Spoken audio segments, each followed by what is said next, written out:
Olá pessoal, sejam bem-vindos de volta ao Metabolizando. Recentemente eu fiz um vídeo sobre o Ozempic, esse medicamento que veio para revolucionar o tratamento da obesidade. Hoje nós vamos falar sobre o seu competidor, o Mounjaro. O Mounjaro é um medicamento feito pela Lilly, uma outra empresa farmacêutica, e tem a promessa de ser ainda mais eficaz do que o Ozempic. Então fique comigo, nós vamos explicar exatamente como que ele funciona e tirar todas as suas dúvidas entre as diferenças entre o Ozempic e o Mounjaro. Welcome aboard this crazy ride. Então pessoal, vamos lá. O Mounjaro é o nome comercial do tirzepatida. E o tirzepatida nada mais é do que um medicamento duplo agonista. Como eu falei no vídeo anterior sobre o Ozempic, se você não assistiu, vá lá e assista. O Ozempic ele é um agonista do receptor do GLP-1, ok? Que é um hormônio produzido pelo intestino. Então, o tirzepatida, que é o Mounjaro, ele é um duplo agonista. Então, ele é um medicamento composto por dois agonistas. Um deles é o GLP-1 e o segundo deles é o GIP, GIP. O GIP vem do inglês, que é peptídeo inibidor gástrico. Nesse vídeo nós vamos focar sobre o GIP, ok? Porque o GLP-1 nós já comentamos no vídeo anterior. Então o GIP, ele é um peptídeo inibidor gástrico. Como o nome já diz, ele tem um efeito inibitório sobre o sistema gástrico, ok? Ele tem um efeito fraco sobre a motilidade, mas ele também tem um efeito inibidor sobre a secreção ácida no estômago, ok?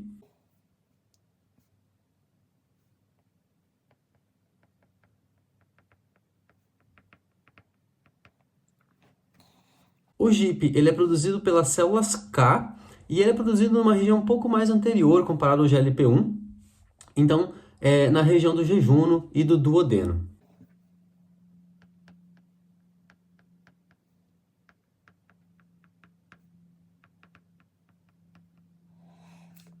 Um outro ponto que é importante comentar sobre o GIP é que ele também tem efeito nas células beta do pâncreas, estimulando a secreção de insulina.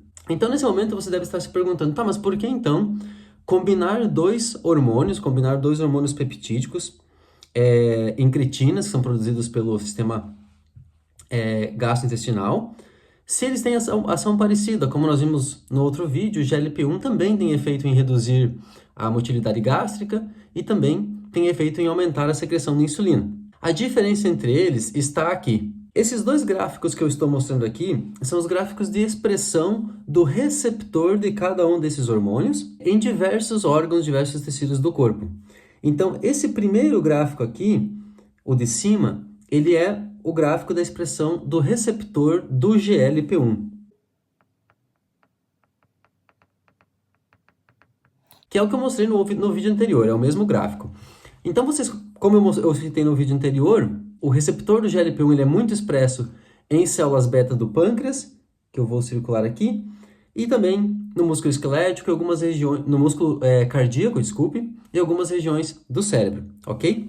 Mas no gráfico de baixo é onde está o padrão de expressão do receptor do GIP.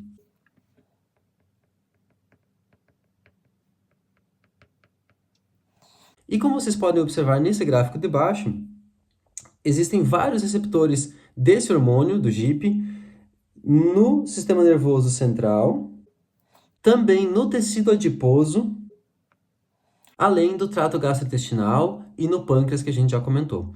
Então, esse é um grande diferencial entre o GIP e o GLP-1.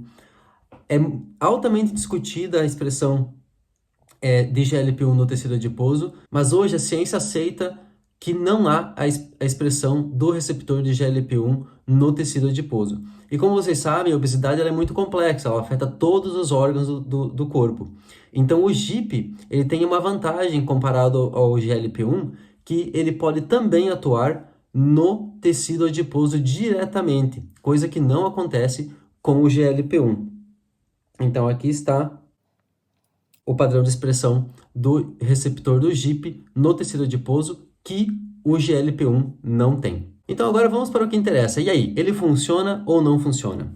Esse aqui é um gráfico de um estudo clínico publicado pela Lilly pouco tempo atrás, em que foi observado 72 semanas do consumo do tirzepatida, ou seja, o duplo agonista, o GIP e o GLP-1 juntos, em 3 concentrações, 5 mg, 10 mg, 15 mg e placebo como grupo controle. E vocês podem observar que existe uma dose-resposta, indivíduos que tomaram 15 mg por 72 semanas, eles perderam em torno de 20% do peso corporal, comparado com o peso inicial. E se vocês lembram do vídeo do Ozempic, o Ozempic ele atinge em torno de 15% na média.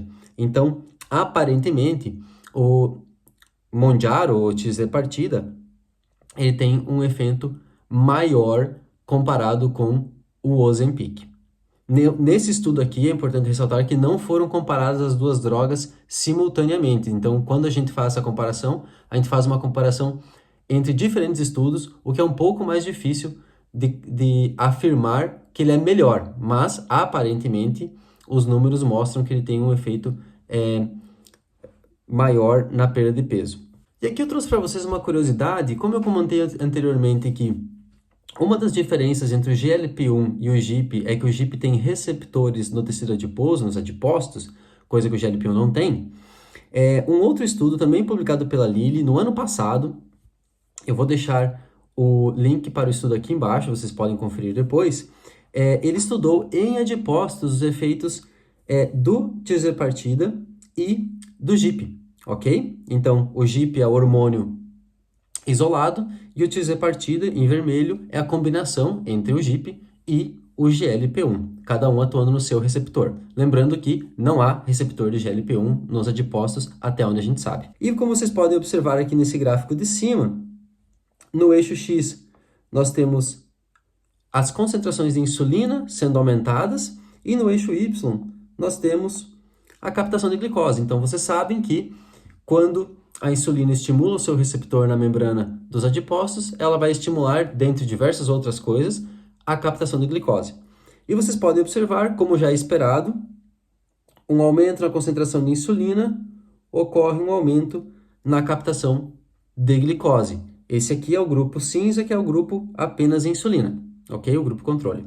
Agora, quando é testada a captação de glicose com insulina e na presença de tirzepatida ou GIP, ambos na concentração de 10 nanomolar, é observado então que ocorre um aumento na captação de glicose em todas as concentrações, ok? Então, todas as concentrações testadas aqui, comparando apenas com a insulina, a presença do GIP ou da tirzepatida, mas a gente está assumindo que o efeito aqui é do GIP, visto que o GLP-1 não tem receptor no adipócito, aumenta a captação de glicose. Nesse gráfico de baixo é o mesmo experimento em adipócitos, aumentando a concentração de insulina aqui no eixo X, e no eixo Y nós vemos a razão entre a AKT fosforilada pela AKT total, que é um marcador da sinalização de insulina dentro do adipócito. E vocês podem observar novamente que conforme aumentamos a concentração de insulina, nós aumentamos a fosforilação da AKT, já é observado, já era esperado pela literatura, mas quando nós observamos os grupos, as células que receberam insulina mais GIP ou tirzepatida, nós podemos observar que a fosforilação da AKT ela estava maior comparado às células que receberam apenas insulina. Então, isso pode ser um dos motivos que explique a maior captação de glicose quando as células recebem insulina e GIP ou tirzepatida. E por fim, eu gostaria de lembrá-los que esses medicamentos, embora eles são muito eficazes, eles também têm efeitos colaterais. Então, os efeitos colaterais encontrados até então do tirzepatida são os mesmos do Ozempic. E isso inclui diarreia, constipação e náuseas.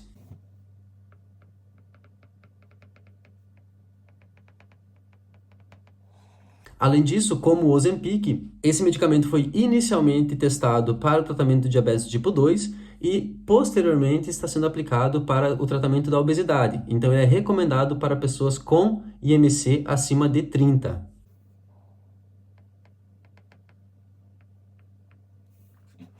Como citei no vídeo do Ozempic, Existem algumas pessoas que não devem fazer uso desse medicamento, então é sempre recomendado a visita ao médico para saber se você é elegível a esse tipo de medicamento.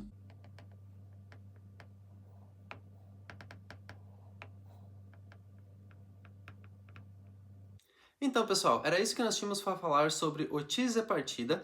E se você tem alguma dúvida, se você tem algum comentário, deixe aqui embaixo que nós vamos ficar felizes em responder. Não se esqueça que o uso de qualquer medicamento tem que ser consultado por um profissional, ou seja, pelo seu médico, ok? Se você gostou desse vídeo, não se esqueça de curtir e compartilhar com seus amigos, se inscreva no canal e até a próxima!